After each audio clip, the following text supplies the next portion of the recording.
Shalom, brothers and sisters. Much love to you. I hope you guys are well. I hope your week is going well. It's been a long week from around here.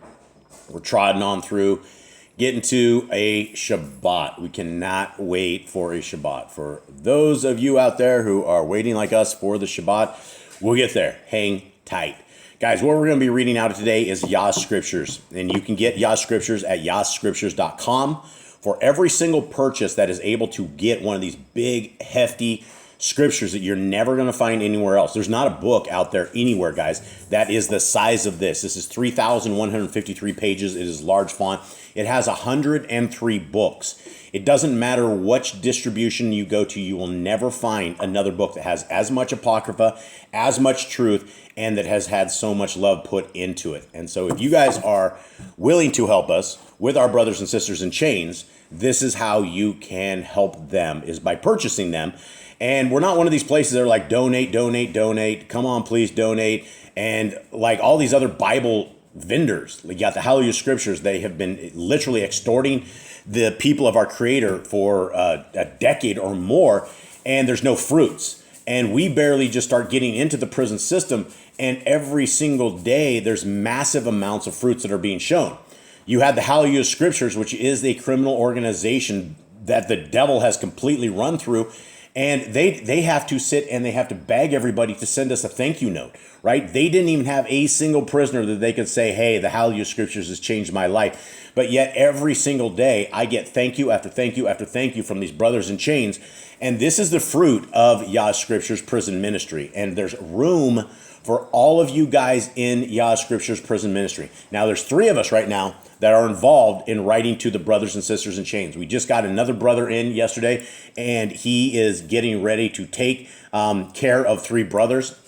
I'm so thankful to him. I'm so thankful to anybody who's willing to invest your guys' time in these brothers and sisters. And how this works is, if you guys want to be a pen pal and you're willing to dedicate some time to a brother or sister, we will set you up with what they call a Securus account.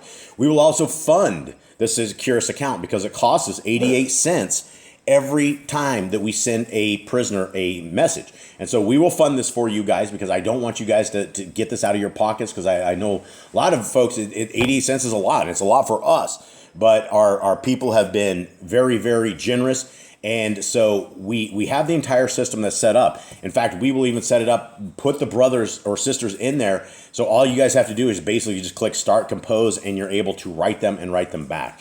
And so guys, if you're willing to bear fruit for the kingdom, this is how to do it. Now, let us get into the book of Khalidi. Now, this is the chapter 8 of this book, and this is an amazing book. And give me a second here. Okay, now, what we're going through here, and my apologies for any time you guys hear disturbances in the force. I have 9 pit bulls, and sometimes they get wild, sometimes they get a little spoiled, sometimes they get a little just crazy. And so we got to deal with them. And we don't have a studio, we don't have anything. We're just sitting under a little tin roof out in the middle of the jungle, reading with all of you guys. And again, thank you guys for being a part of this reading.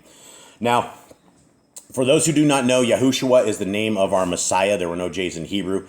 And so we will use the Hebrew man's name for Jesus, and it is Yahushua. And when you see words like Talmidim, that is the same word as disciples. It's the correct word that is in there.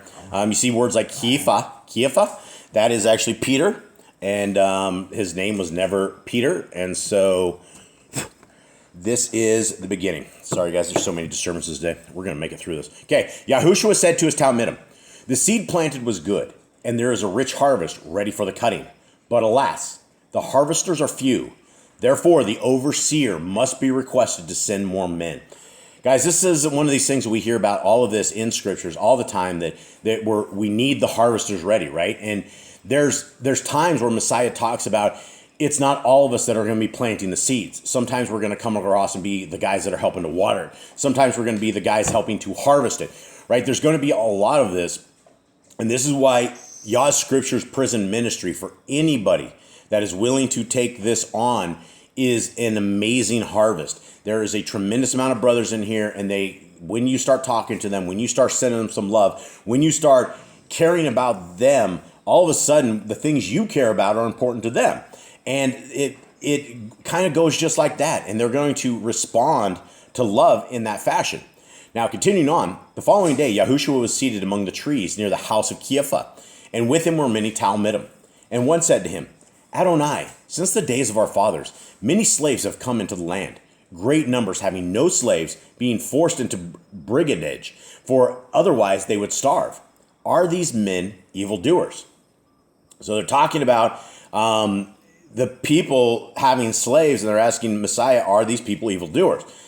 Yahushua replied, what they do is not good and therefore must be evil. But though their wrongdoing may be great in the eyes of men, it is small in the eyes of Elohim compared with the evil done by those who stand behind the deed. Many blameless in the eyes of men will not escape the judgment of eternity. So those are hard things, right? It's talking about owning slaves, and he's like, yeah, it's not good. If it's not good, it's got to be evil, right? There's no middle ground. There's no, it's almost good or it's almost evil. It's either evil or good in the eyes of our Creator.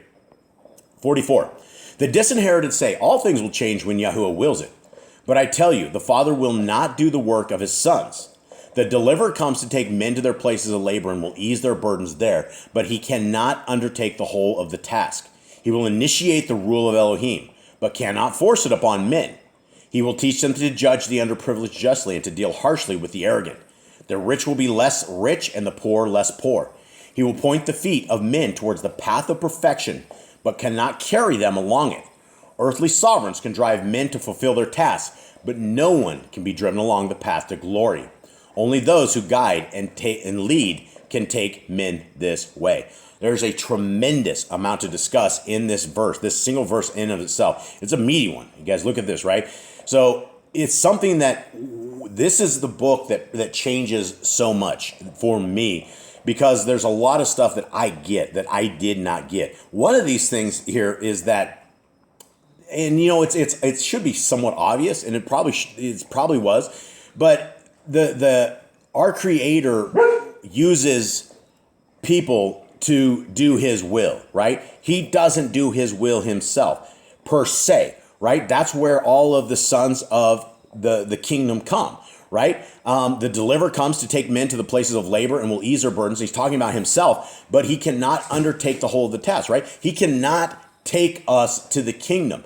And there's nothing that any one of us can do that we are able to save our sons and daughters if they are not righteous. That we're not going to be able to save a soul. A soul has to be saved by themselves. We as individuals, as beautifully created individuals of our Creator, have to take the endeavor of protecting our soul to our own work. It has to be something that we are able to defend, that we care about. And if you don't read scriptures and you don't write them on your heart, mind, and soul, then there's no way that you're defending your soul. The people of the kingdom are those who have written the laws, statutes, and commandments upon the hearts, minds, and souls of themselves. Not only that, but they live by it. They introduce their kids to it. You go to bed by it. You wake up by it. It's part of it's the frontlets between your eyes. When we love our Creator with all our heart, with all our mind, and with all our soul, then we absolutely will love his ways, his words, and what he wants us to do, because that's a beautiful thing. Same thing with our parents, right? You can say that you love your dad and mom with all your heart, mind, and soul, but when you steal their car and drive out and you have no respect for them, then how is it truly that you're loving them with all your heart, mind, and soul, right? You're loving them for what they have, and that's not true love. So the rule of Elohim it says it cannot force it upon men, right? That's the thing. We all have this free will. We all have this way forward. We have a way that is foreign to most, right? The laws, statutes, and commandments. You have 41,000 plus different religions that have called and said that stuff doesn't mean anything, right? The laws of our Creator have no value. And so that is something that is our souls are our journey. Nobody else is going to be able to pray us into the kingdom at all. Continuing on, Messiah says, I bring the light, and the light is a good tree bearing beneficial fruit. But fruit on the tree of darkness is consistent with conditions about its root. For all trees are rooted in darkness, but the good tree transmutes the things of darkness into the things of light. And, this is, one of these things that we have all seen trees, right? We've seen weak trees and we've seen strong trees. And it's like one of these things that our Creator and Messiah have said that good trees don't bear bad fruit and bad trees don't bear good fruit. And so we, as the people of our Creator, have to be the trees that bear good fruit. Why? Because there's an axe laid to the bottom of every tree that does not perform to the way the kingdom should perform. But we are given this chance and this time and this opportunity to either seek righteousness or seek darkness.